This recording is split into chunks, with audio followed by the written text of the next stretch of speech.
Good morning, everyone, and welcome to the June edition of the Southeast Climate Monthly webinar. I am Sandra Rayne, the Regional Climatologist from the Southeast Regional Climate Center, and I will be giving a climate overview for the month of May. We are fortunate today to have two guest speakers, Todd Hamill from the Southeast River Forecast Center, who will provide a water resources overview, and Dr. Gerry Bell from the NWS Climate Prediction Center, who will provide an overview of the 2020 hurricane outlook. We thank them both for joining us. Just a reminder before we begin that if you have any questions at any time, please type them into the question box and they will be answered at the end. All right, so let's begin with May.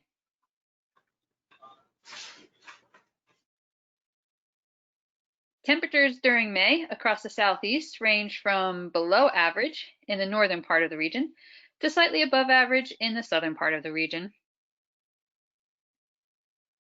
There were 22 long-term stations that observed monthly mean temperatures that were ranked within their 5 coldest values on record, including Stewart, Virginia, which observed its 3rd coldest May since 1913.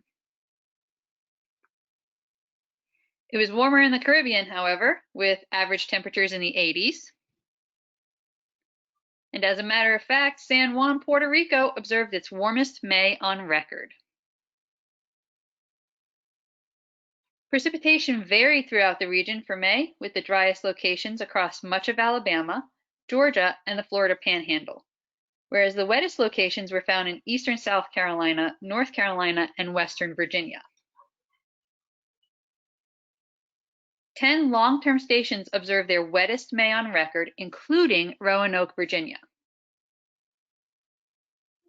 And that's because from May 19th through the 21st, a slow-moving upper-level low pressure system ushered in a deep stream of moisture from the southeast across southwestern Virginia and the western Carolinas, with 72-hour precipitation totals exceeding 8 inches of rain and numerous reports of flooding.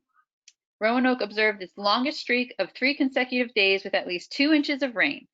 Some residents in Roanoke were asked to evacuate due to concerns that the Spring Valley Dam could fail. It was dry in the Caribbean, however, with below average precipitation. St. Thomas and the U.S. Virgin Islands only observed a trace of rain, making this the driest May on record for them. Moving on to severe weather, there were 310 reports of severe weather for the southeast region during May, less than the average of 440 for May. But to point out, for the entire spring season, the National Weather Service in Greenville-Spartanburg issued 31 tornado warnings, which rivals that of parts of Tornado Alley, including Oklahoma. But most of these tornado warnings were from a severe weather outbreak in April. We did have some notable severe weather for May, though. A 3-inch hail was observed in Lake Mary, Florida, and that's about teacup sized. It's the 18th 3-inch or larger sized hail in Florida since 1950, and the 4th one in the month of May. There was an EF2 tornado in Chester County, South Carolina on May 5th, with winds of 115 miles per hour. No injuries or fatalities were reported with that tornado, though. Damaging straight-line winds were observed in Lancaster County, South Carolina, and with that, evidence of a gustnado was based on the tree fall pattern. A gustnado is a small whirlwind that forms in the outflow of a thunderstorm. It does not connect with any cloud-based rotation, so it is not a tornado. No injuries were reported with this wind damage. There were 2 lightning deaths, however, May 5th in Chester County, South Carolina, and May 27th in Port St. Lucie, Florida. We also had 2 tropical systems, which is unusual for May. Tropical Storm Arthur on May 18th, which came close to the Outer Banks of North Carolina. Carteret County, North Carolina observed over 4 inches of rain. And on May 27th, Tropical Storm Bertha made landfall just east of Charleston. It moved northwest through the region. The current drought monitor shows a pocket of severe drought in southern Alabama and the Florida Panhandle, and moderate drought in Puerto Rico. But I'd like to remind everybody that the new drought monitor will come out this Thursday, and that will more than likely change. When you look at what happened over the month, you can see that the drought decreased across the Florida Peninsula and increased in the Florida Panhandle. And it also increased across Puerto Rico. Just a brief update on the ENSO. There's a 65% chance of ENSO neutral conditions throughout the summer, with decreasing certainty in autumn.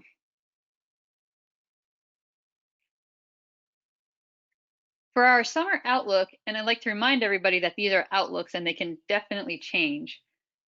We see drought improvement in Florida, and the rest of the Southeast should remain drought-free. However, this is highly dependent upon the tropical systems that come through. The reason why I mentioned that the drought monitor will be updated on Thursday is because we currently have Tropical Storm Cristobal impacting, well, now the Midwest region. It did help ease some of the drought conditions in the Panhandle and southern Alabama. As a matter of fact, current rainfall totals for June are well above normal in Florida, and most places are about 2 inches above normal. In Mobile, Alabama, however, they're about 6 inches above normal.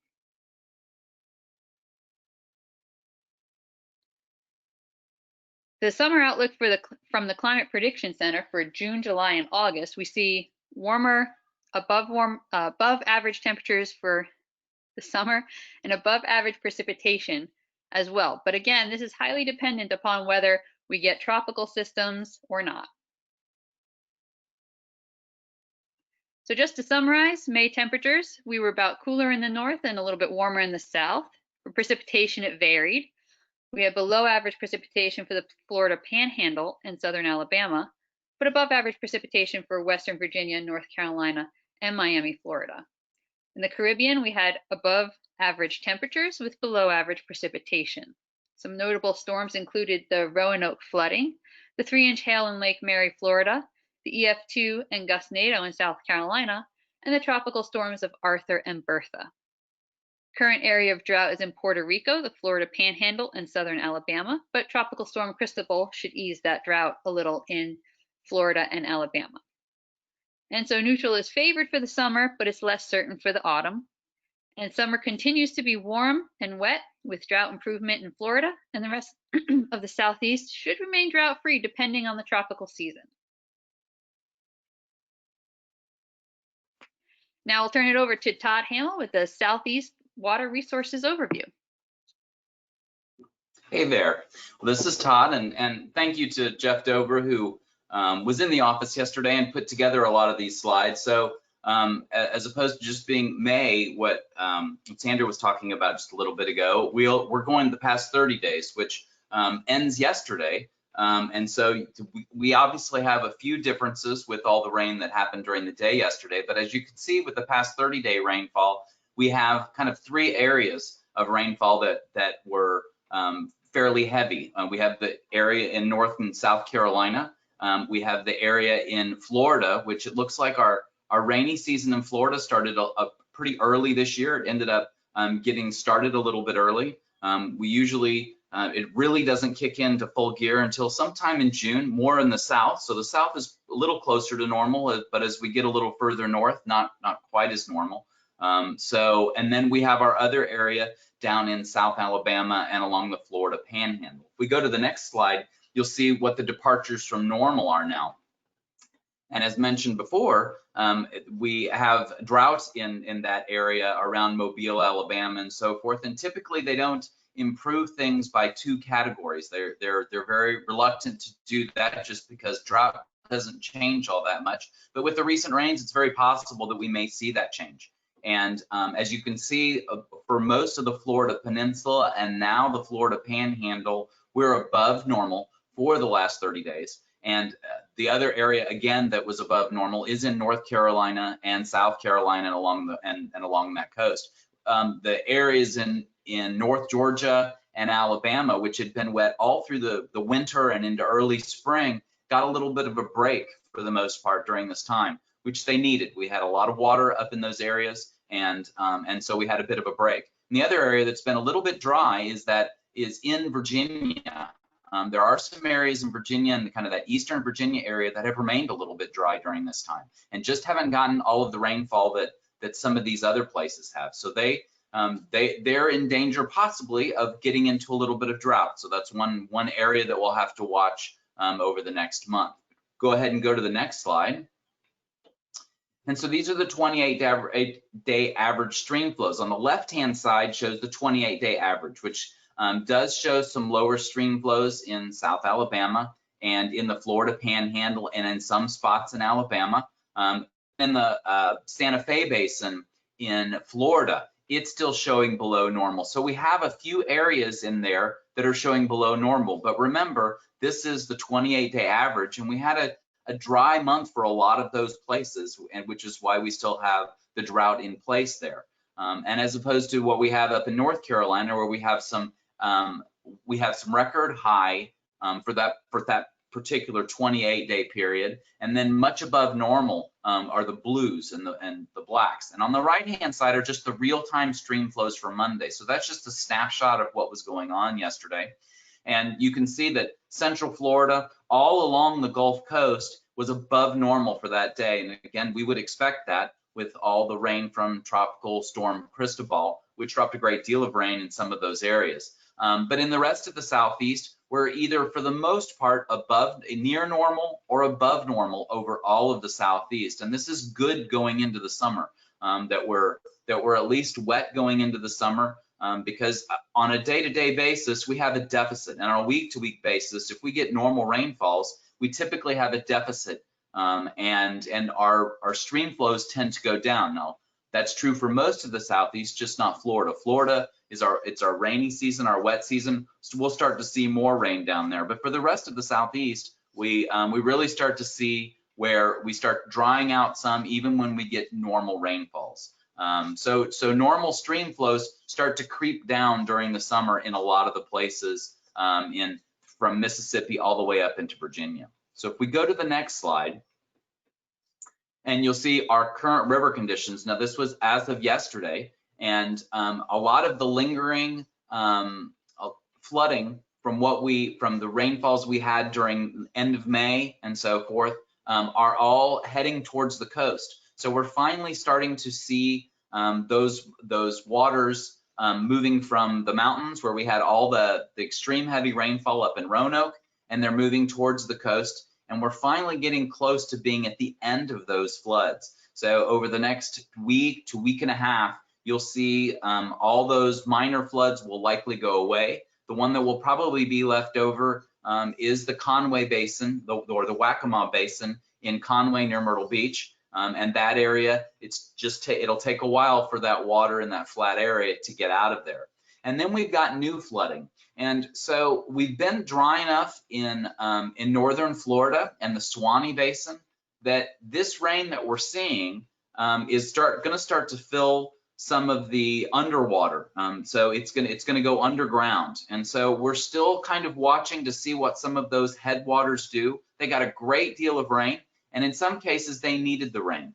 But when you start to get into the 8 and 10 and 12 inch totals that a lot of them saw, and a few isolated totals above that, then all of a sudden you're going to start to see some flooding. But now it's a question of how much of that stays on the land and flows over land, and how much of it gets into the ground, and the interaction between those. So we're watching those. If we'd had a precursor storm, if we'd already been wet before this would have been a much more severe flooding incident. But in this case, it doesn't look like the flooding will be quite as bad.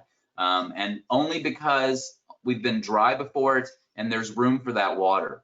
And as we get across the rest of the Gulf Coast, even though we had pretty significant rain from Cristobal, we're really not seeing minor flooding. We're seeing mostly action stages. And the one we do have that's in moderate flood stage has to do, that's Saraland, and it's right along the coast, and that has to do with the onshore flow.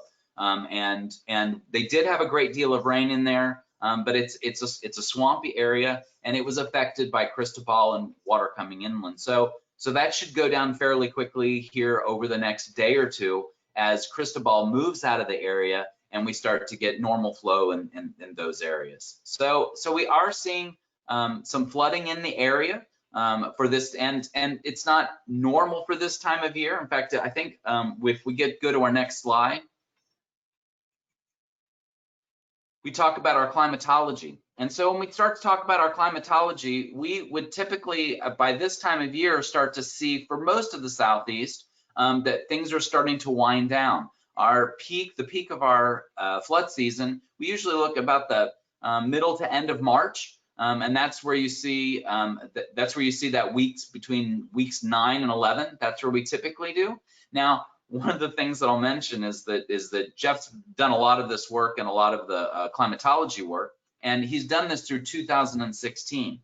But I will say that over the last 3 years, 2018, 2019, and now 2020, we have seen significant floods during May. It's amazing. In checking my Facebook post just the other day, Lake Lanier up at the top of the Apalachicola Basin had 2 years ago their highest June lake level ever, or highest June lake level ever. And so we've just had a lot. We've had a lot of rainfall in that time frame, and a lot of that May-June time frame. So this may adjust just a little bit. And again, it's a climatology. So that's how we have to look at it. But we typically are coming out of it. And then our next peak will come as we get into hurricane season and the bulk of hurricanes, more the Atlantic hurricane season.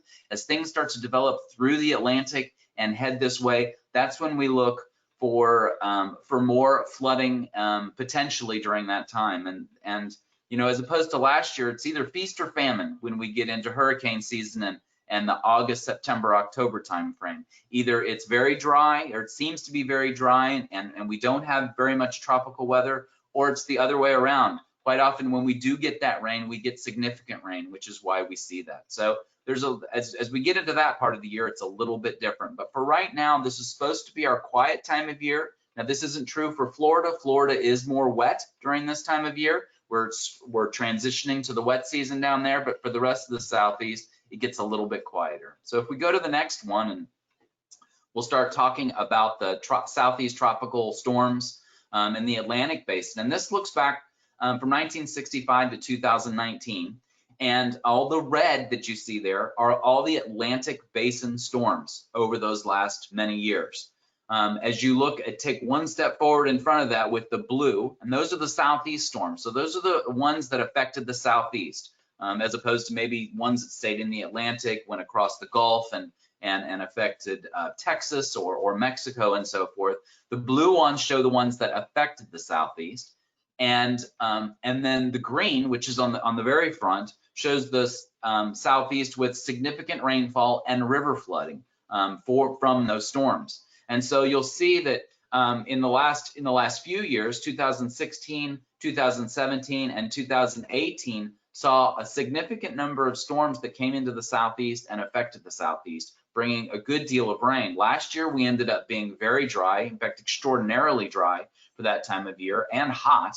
And so we really didn't see some of the issues that we had seen in the last 3 years. But this is the time of year when we typically but that's what we're looking at as we look forward. And again, you know, I know that we're going to have a talk about the hurricanes and so forth, and whether it's an active season or an inactive season. Really, all it takes is 1 or 2 storms to affect the Southeast for people to feel like it's an active season.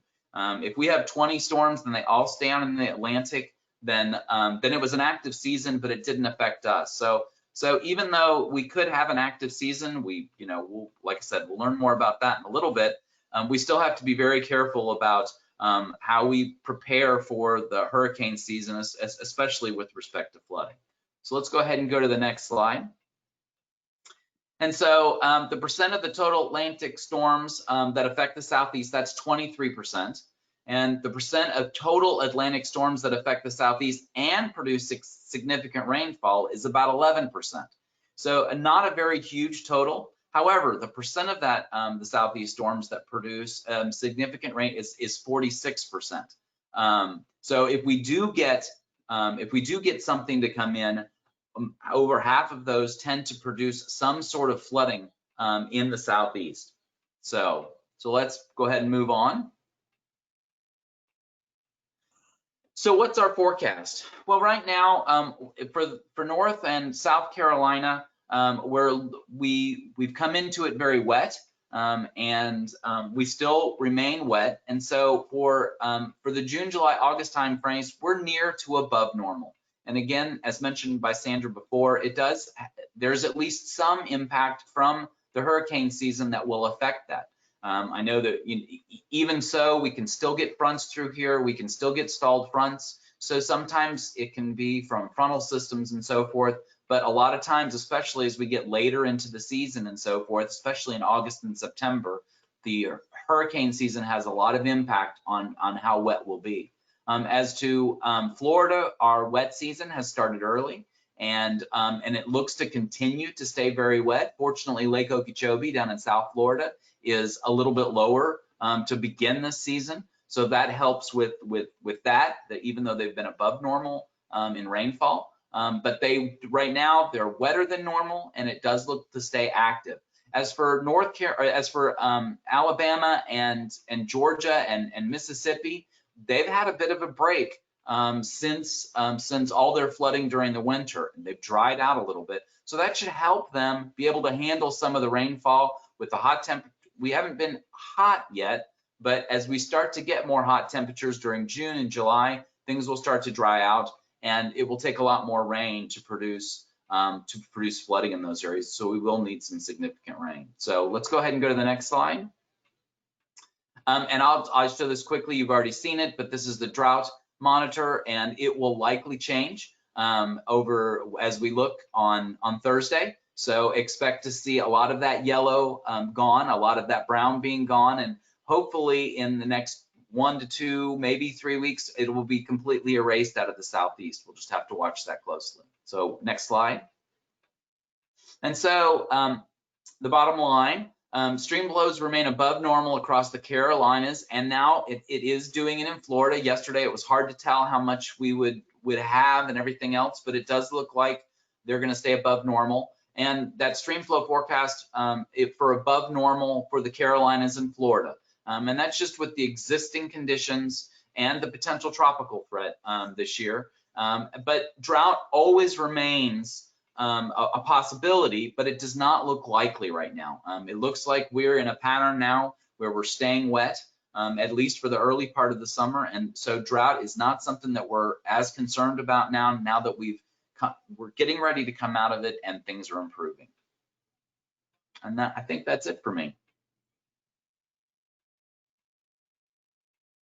Thank you, Todd. That was a great overview. And now we'll turn it over to Dr. Gerry Bell with the 2020 Atlantic Hurricane Season Outlook.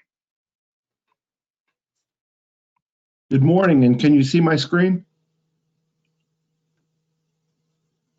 Yep, we can see it. Great, okay. Good morning, everyone. It's a pleasure to be here and talk about the hurricane season and the hurricane outlook that we issued in late May. Hurricane season is here. It starts on June 1st and runs through November 30th. The peak months of the hurricane season are August, September, October, and that's when by far the bulk of the hurricanes and major hurricanes form. But as we've seen already, we've had 3 tropical storms out there, so the season is getting a little bit of an early start. And as was mentioned already, key messaging is regardless of the outlook, you need to prepare for each and every hurricane season, because we all know it only takes one storm striking your area to make for a very bad year.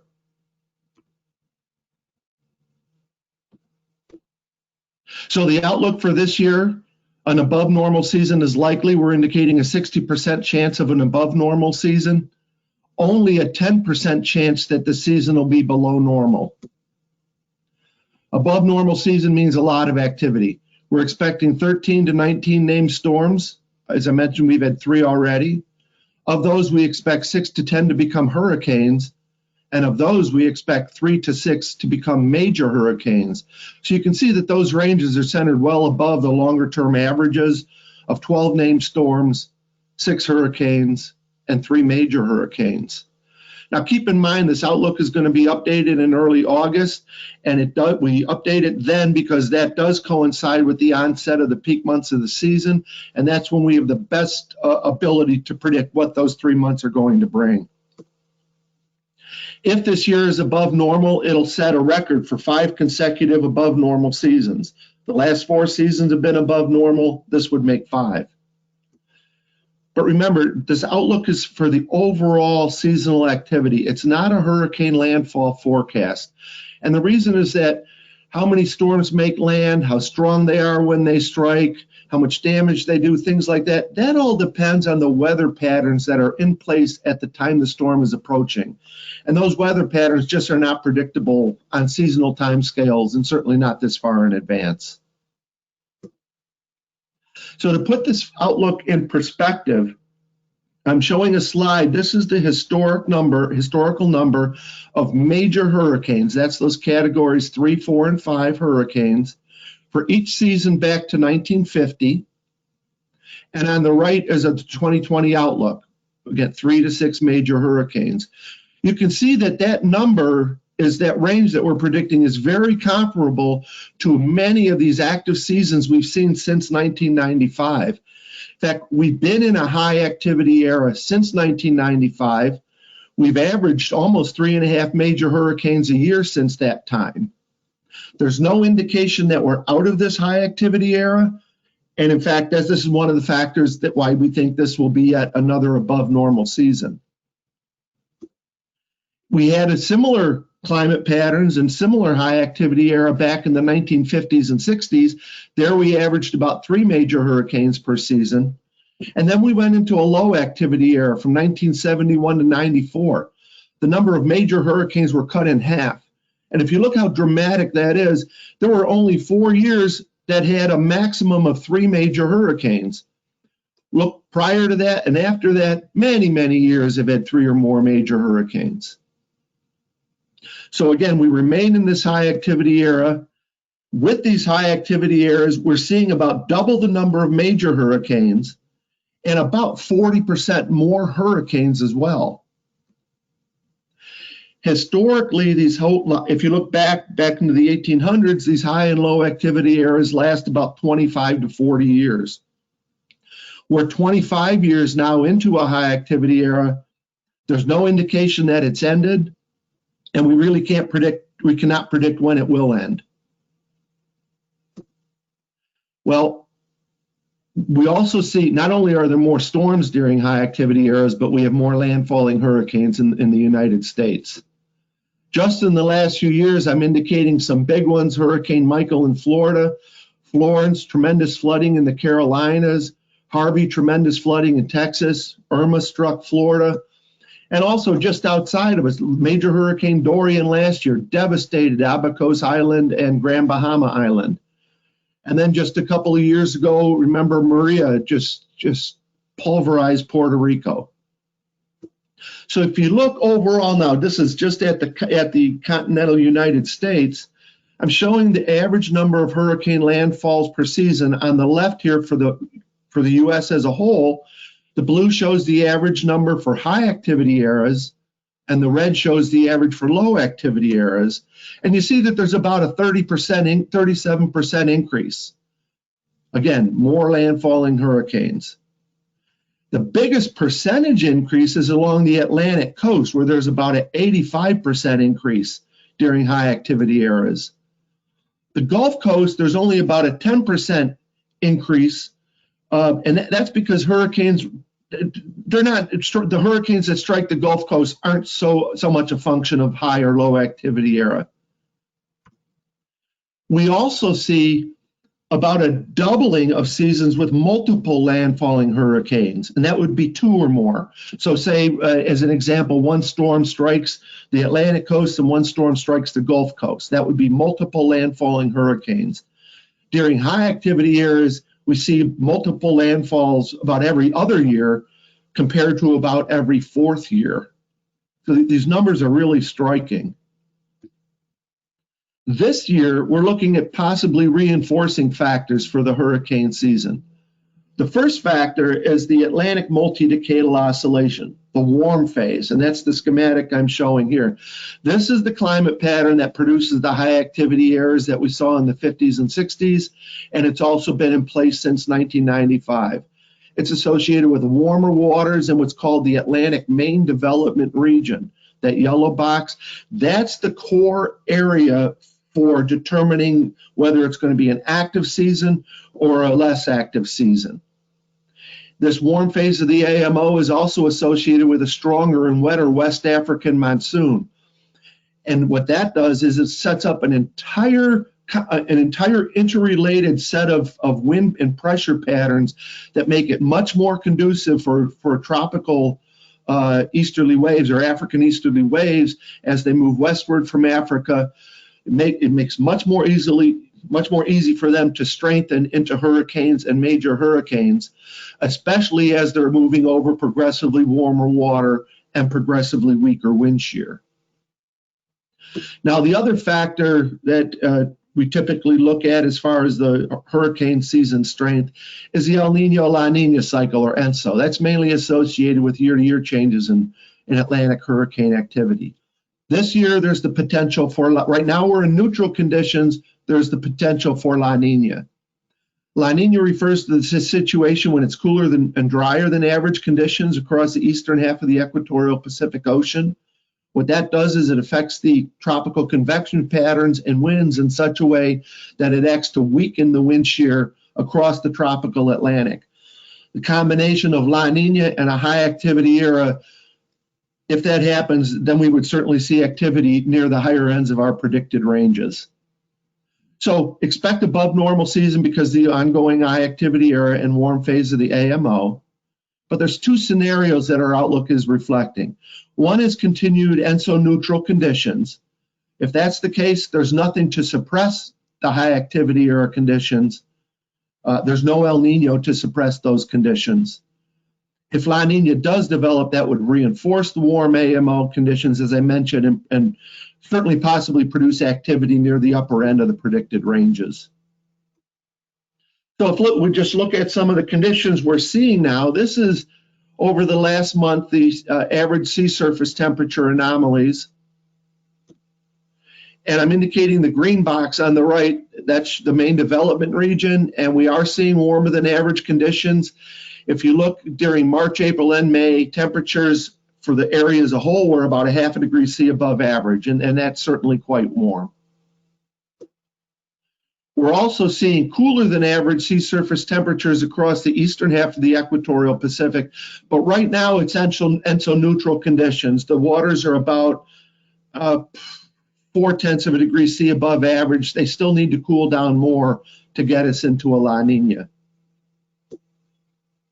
If you look back now to the Atlantic with those warmer waters, they're consistent with the ongoing warm phase of the AMO, and this is the Kaplan standardized AMO index, and it's showing from August to October from 1950 to last year, 2019. This is showing the ongoing warm phase of the AMO that we've been in, and the current sea surface temperatures and predicted sea surface temperature anomalies are consistent with that. Another factor with the warm AMO is, as I showed in that schematic, is an enhanced West African monsoon.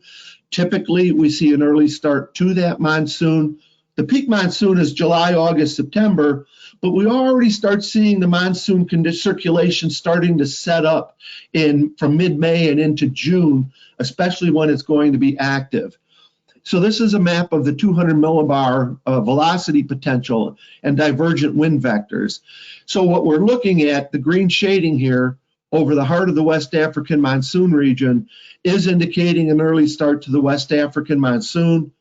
So all of the conditions that typify the warm AMO are already in place and are expected to persist. Looking back to the ENSO now area, there's been a significant evolution in the temperatures across the eastern half of the Pacific, equatorial Pacific, in just the last couple of months. And due to that, as was mentioned earlier, there's a fair amount of uncertainty as to whether or not La Nina will develop. Just since mid-April, the temperatures have dropped about a little over 1 degree C or 2 degrees Fahrenheit in the Nino 3.4 region, and that's the core area that we use to kind of classify whether it's El Nino or La Nina in real time, but also historically. So this is a really dramatic evolution, especially when you look back from last October. We were locked in with above average sea surface temperatures from last October to mid-April, and then bam, the temperatures plummeted. During this period, we did not declare an El Nino, even though the sea surface temperatures anomalies reached the 0.5 degree C threshold for El Nino, and that's mainly because there were no atmospheric impacts.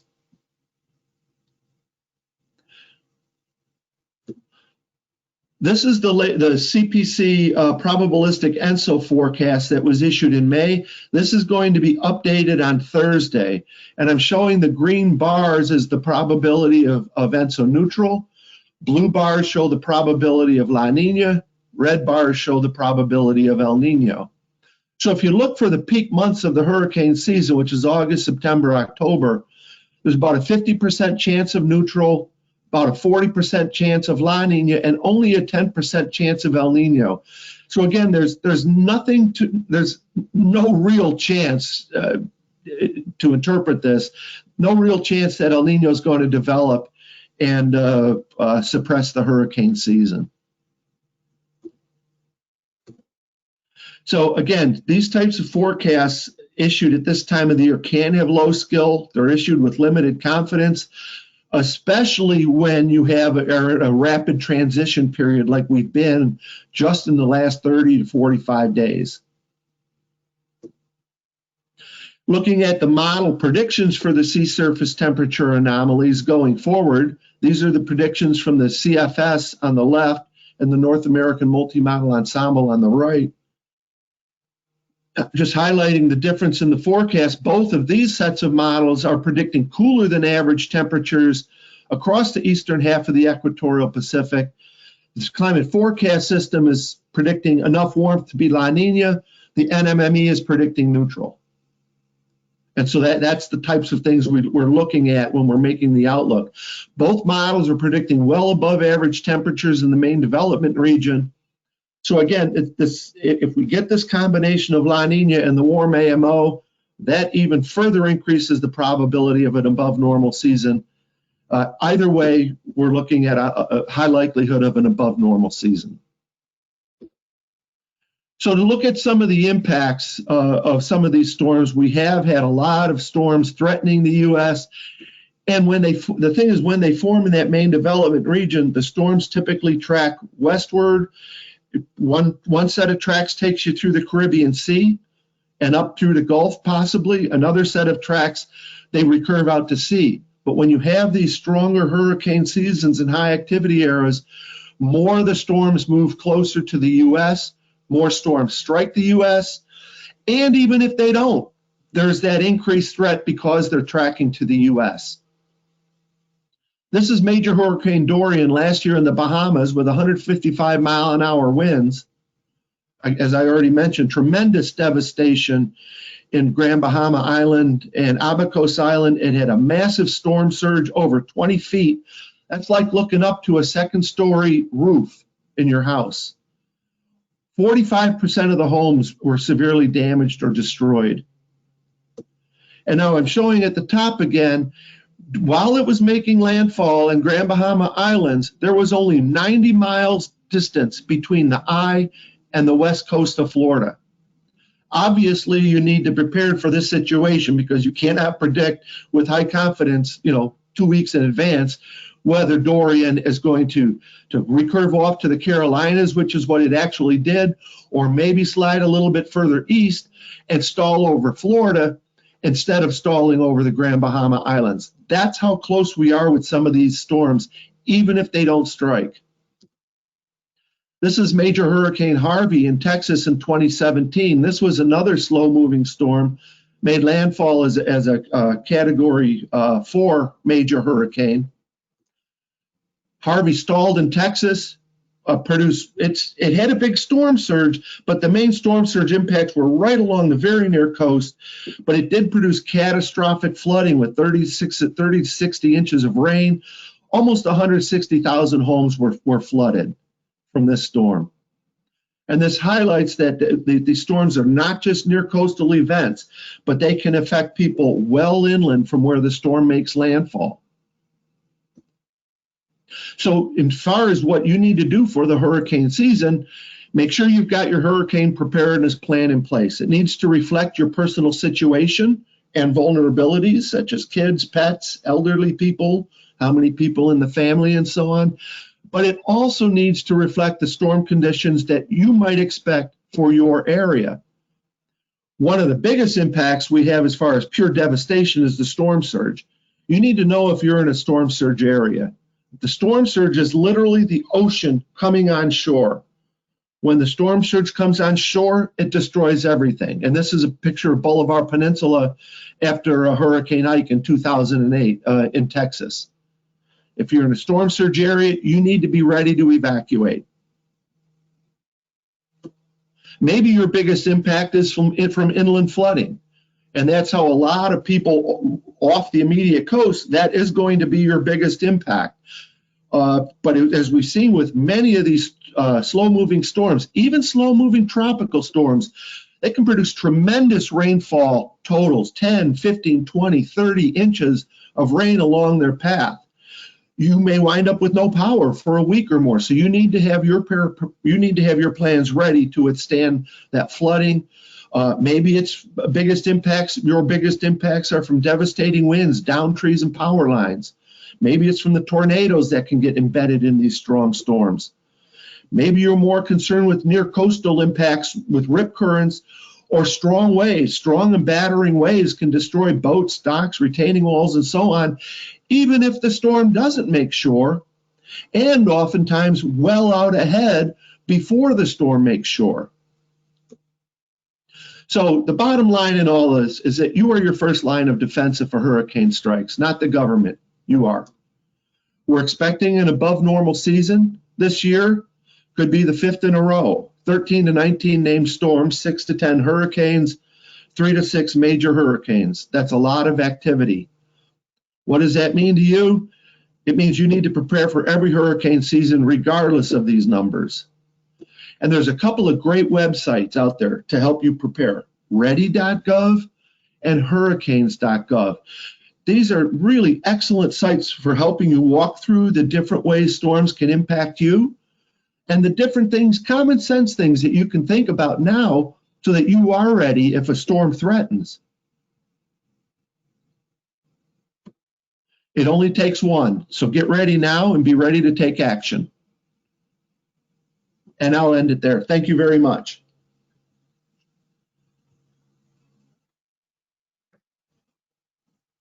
That's great. Thank you so much, Gerry, for your presentation on the hurricane outlook for this season. My name is Meredith Mut. I am the Southeast Regional Drought Information Coordinator for NIDIS, which is the National Integrated Drought Information System. On behalf of the organizers of this webinar series, NIDIS, the National Weather Service, and the Southeast Regional Climate Center, let me take a moment to again thank our presenters for excellent presentations. Sandra, Rayne from the Regional Climate Center, Todd, Hamill from the Southeast River Forecast Center, and Gerry Bell from the Weather Service Climate Prediction Center. We are now moving into our question and answer period.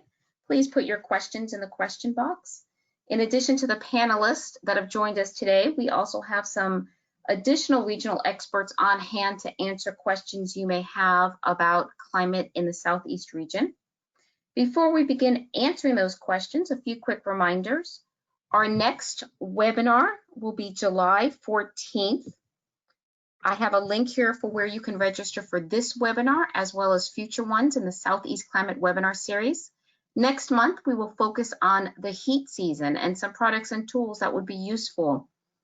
In addition, if you have any suggestions regarding webinar topics, please feel free to contact me. My information is listed there. I will send out a recap email in the next day or two to all registered participants. This will include a link to a video recording of today's webinar. It will also include a brief recap of key takeaways and links to websites that have been mentioned, including the monthly climate report from the Southeast Regional Climate Center. Please feel free to share these emails and these recaps with your networks. And now on to our questions. Our first two questions are related to hurricane season. So I will direct this first to Gerry. Number one, why did we have a low activity area from 1971 to 1995? Sure. The Atlantic multi-decadal oscillation is the primary climate factor that controls the hurricane activity for decades at a time. We had that warm phase of the AMO. We're in it now. A lot of activity. We saw that in the 1950s and 60s. And then in 71, the pattern transitioned to the cold phase of the AMO. And in that situation, the Atlantic temperatures were cooler than average. The West African monsoon was suppressed. And just the whole set of conditions that would suppress hurricanes were in place. But you can see how quickly that climate pattern can change. And then between 94 and 95, we switched back to the warm phase of the AMO, and we've been in a high activity era since. So the direct answer is we switched to the cold phase of the AMO. We've seen it before, we'll see it again. Excellent. I think you went ahead and partially answered the next question as well, Gerry. Why no mention of how the high activity periods correlate with the warm AMO? This episode started in 1995, should run its course soon due to average 25 to 30-year periods. Is that correct? Why no mention? I thought I mentioned that several times. Yeah. but that's okay. If I forgot that I missed a key point. The current high activity era is directly linked to the warm phase of the AMO. So was the pattern in the 1950s and 60s. As I said, historically, if you go back, these periods can last anywhere from 25 to 40 years.